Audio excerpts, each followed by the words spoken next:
O objetivo deste vídeo é mostrar conceitos básicos de barramento, larguras de barramento, tipos e exemplos.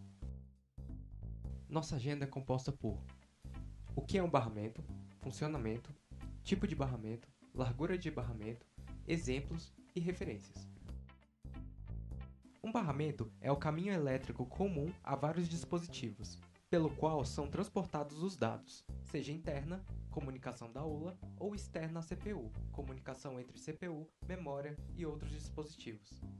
Existem diversos modelos de barramento, como ISA, PCI, PCIe, SCSI, entre outros.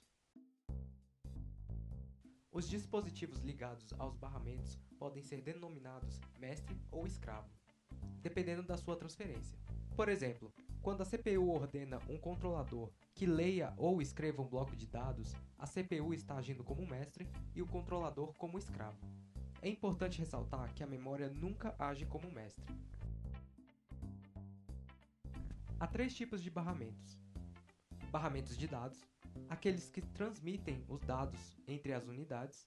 Exemplo, um microprocessador de 8 bits requer um barramento de 8 linhas para transmitir dados de 8 bits em paralelo. Barramento de endereço. Conduz endereços e é usado para selecionar a origem ou destino de sinais transmitidos. Uma função típica do barramento de endereço é selecionar um registrador em um dos dispositivos do sistema que é usado como fonte ou destino dos dados. Barramento de controle. Sincroniza as atividades do sistema e conduz o status e as informações de controle de ou para um dispositivo. A largura do barramento se refere à quantidade de linhas ou fios que um barramento pode ter. Quanto mais linhas tiver um barramento, mais dados poderão ser transferidos. Entretanto, há um problema quanto à largura de um barramento. Quanto mais largo, mais fios são necessários e, consequentemente, mais espaço físico, por exemplo, na placa-mãe, além de precisar de conectores maiores. Todos esses fatores encarecem o barramento.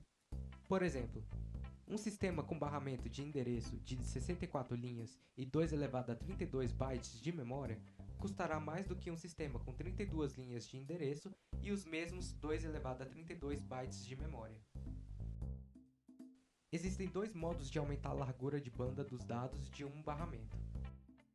Reduzindo o ciclo de tempo do barramento, ou seja, aumentar a quantidade de transferência por segundo, ou aumentar a banda física de dados do barramento, ou seja, aumentar a quantidade de bits por transferência.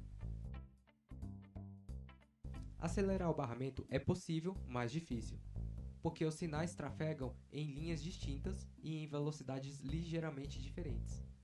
Isso é um problema conhecido como atraso diferencial do barramento. Quanto mais rápido o barramento, maior o atraso diferencial. Estes são alguns exemplos de barramentos existentes: ISA, PCI e USB.